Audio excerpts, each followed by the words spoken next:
Mtakatifu kwa waaminio au kwa waaminio. Kazi 10 za Roho Mtakatifu kwa waaminio. Namba 1, andika. Kufundisha yote. One of the work of the Holy Spirit. Moja ya kazi ya Roho Mtakatifu, ya ahadi ya Baba ambaye ni Roho Mtakatifu. Moja ya kazi yake when it comes up to, anapokuja ndani yako ni kukufundisha mambo yote. Ndio maana unaweza kushangaa, hivi Wapentekoste wao nani aliwafundisha mambo yote?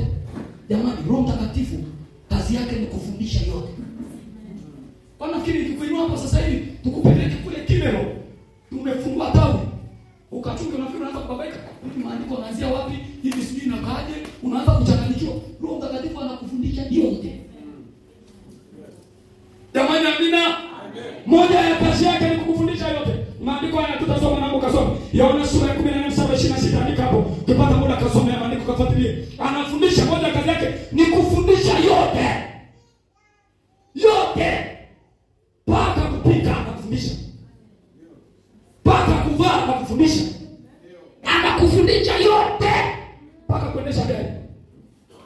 Kwa nini lazima paka uende chuo cha gari? Ya Roho Mtakatifu anakuambia kwa hapa sasa, steering ni huu, dia ndio hii, funguo ndio hii, tuwashe treni. Watu wanaanza kushangaa, umeenda chuo gani? Hakuna. Nadhani kwa mimi nilikwenda kusoma degree yangu ya kwanza, watu walinishangaa maana walijua background yangu ya elimu. Wakafikiri jamani itaweza. Nikawaambia subirini. Sieni kama mnavyoenda. Yuko Roho hapa. Atanifundisha yote. Yote. Nikatoka na GPA nzuri. Yote. Roho Mtakatifu ananifundisha yote. Hawajakaa sawa sawa, niko chumba cha masters. Sema jamani itaweza. Roho Mtakatifu kazi yake ni kufundisha yote. Jamani, haleluya. Anakufundisha yote. Sema mimi na watakatifu. Hebu tupigie Bwana Yesu makofi kama unanielewa. Jamani, haleluya, haleluya. Haleluya, haleluya. Sina wali hili kanisa la Bwana. Andika jambo la pili, kukumbusha yote aliyotuambia Yesu. He will remind you. Atakukumbusha. Anakumbusha. Moja ya kazi yako na ya kazi ya ahadi hii ambaye ni Roho Mtakatifu ni kukumbusha yote aliyotuambia Yesu, aliyokuambia Yesu. Mafundisho ya Yesu yalikuwa nini? Paka Biblia ikasema ingelikuwa yote yangeandikwa, Biblia isingepatikana mahali pa kuweka. Ni kitabu ambacho dunia isingekuwa nayo. Lakini Roho Mtakatifu akaminimize, ikapatikana kitu ambacho ni unaelewa kitu? Yaani imekamilika, yaani ni iko vizuri kwa ajili ya maisha mengine. Jamani, haleluya. Sasa hata na yale ambayo yaandikwa hapa, Roho Mtakatifu anakukumbusha ya kwamba Yesu aliwahi kusema hivyo. Shetani usinibishie, sijui wacha usinibishie, sijui shida usinibishie. Namuelewa Yesu. Namuelewa Yesu. Mapesa ukanisomea, hawakaniulisha, kama za dunia, anakukumbusha yote. Jambo la tatu andika. Kazi yake ya Roho Mtakatifu ndani ya mwamini, ndani ya waaminio ni kumshuhudia Kristo. Ni kumshuhudia. Yaani mapepo yenyewe naambiwa huyu ni mali ya Yesu. Yaani wala una wakati mwingine muda mrefu ya kujitambulisha. Haya mbona gani? Sijui nini na nini. Yaani Roho Mtakatifu kazi yake ni kumtambulisha Kristo ndani yako. My God. Nampenda Yesu. Nampenda Yesu. Anamtambulisha, anamshuhudia Kristo ndani yako. Ya kwamba ni kweli aliteswa, ni kweli alizaliwa na bikira, ni kweli aliishi duniani, ni kweli aliteswa, aligongelewa misumari. Anamshuhudia Kristo. Ni kweli ya kwamba aligongelewa kwa mimba, ni kweli ya kwamba walimtemea mate. Wewe ulipoepo, wewe ulimuona, how do you feel it? Unajisikiaje kwa habari ya Yesu? Si unaona kabisa ni kweli. Roho Mtakatifu anafanya kazi ndani yako. Anamshuhudia Yesu kwamba ni kweli yupo, ni kweli ndiye njia. Na mtu asiyepokea Yesu haendi kwa Mungu. Ndio kazi ya Roho Mtakatifu. Jambo la nne, kuhakikishia ulimwengu kwa habari ya dhambi na haki na hukumu. Hayo mama, yaani ulimwengu lazima ujue. Kazi ya Roho Mtakatifu ni kuhakikishia ulimwengu, dunia hii, kwa habari ya mambo gani? Dhambi, haki na hukumu. Dhambi itampeleka mtu jehanamu. Haki haki itapatanisha mtu na Mungu. Hukumu mwanadamu atahukumiwa. Roho Mtakatifu akushuhudia. Yaani mwanadamu hata awe jambazi la kutosha, hata awe na mbeba ilizi, lakini Roho Mtakatifu kazi yake ni kushuhudia ulimwengu kwa habari ya dhambi. Dhambi yako itakuwa, dhambi yako itakupeleka jana, lakini haki itakupatanisha na Mungu. Lakini pia Mungu atahukumu wenye dhambi. Andika Yohana 16 mstari wa 8, nataka kusoma. Yohana 16 mstari wa 8, andika. Jambo la tano, kazi ya tano ya Roho Mtakatifu kwa muamini, kumuongoza muamini na kumtia kwenye kweli yote. My God. Aliwaambia msiondoke huko Yerusalemu hata mfike uwezo utokao juu. Alafu uwezo unakuja na furushi. Huu uwezo unakuja na kifurushi. Jamani, haleluya.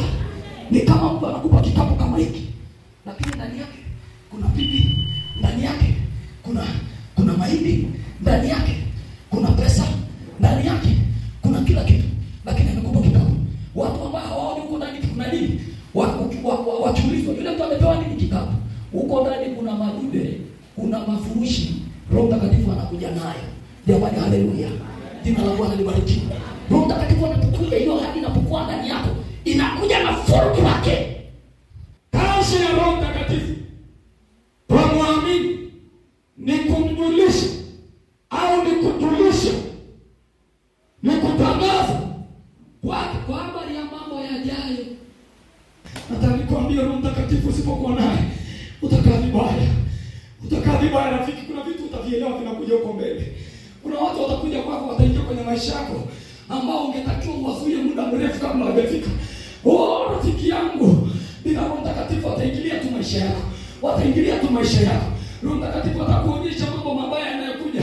Anatangaza kwamba anakujulisha kwa habari ya mambo yajayo. Jina la Bwana libarikiwe. Jina la Bwana libarikiwe. Hakuna mbinguni. Hakuna mbinguni. Sio umeelewa?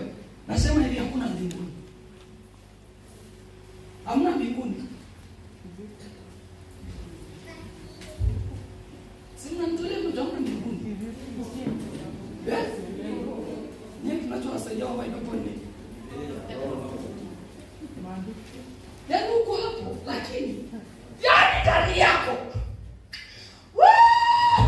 anakujulisha kwa habari ya mambo yajayo. Iko mbingu ya watakatifu, iko mbingu ya watakatifu. Shetani inuke na uongo wake na ujanja wake, haitabadilisha chochote.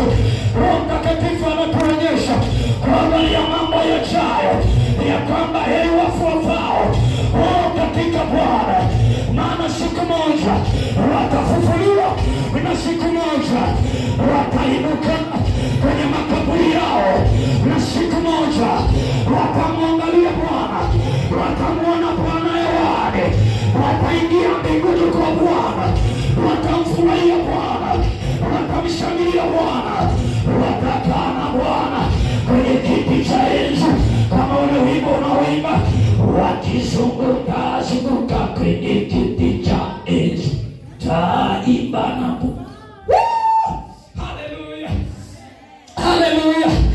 Yani hapa niko nimechafu. Nataka nikuambie wapendwa, Roho Mtakatifu ananionyesha kipo kiti cha enzi, na siku moja mbele ya kiti cha enzi tutakuwa tunazunguka, wakizunguka zunguka kwenye kiti cha enzi, wanaimba hosana. Wakizunguka zunguka kwenye kiti cha enzi, wanaimba hosana. Tamani na waona wale wazee 24 wakiinama, wakiinuka, wakitupa taji zao mbele ya mfalme. Roho Mtakatifu anatuonyesha kwa habari ya mambo yanayokuja. Wapendwa wangu, ni ahadi ya Baba kwa ajili ya waamini wote, na anapokuja mbele yako anatimiza ahadi ya Baba. Anakuja na ahadi, anakuja kutimiza, anakuja na furushi. Pigia Yesu makofi na vigelegele. Jambo la ngapi? La saba. Andika kwa haraka. Kutoa nguvu na ujasiri kwa mwamini kwa ajili ya kumshuhudia na kumtangaza Yesu Kristo. Kutoa nguvu. Roho Mtakatifu anapokuja ndani ya mwamini, moja ya kazi yake ndani yako ni kutoa nguvu. Ni kuproduce power.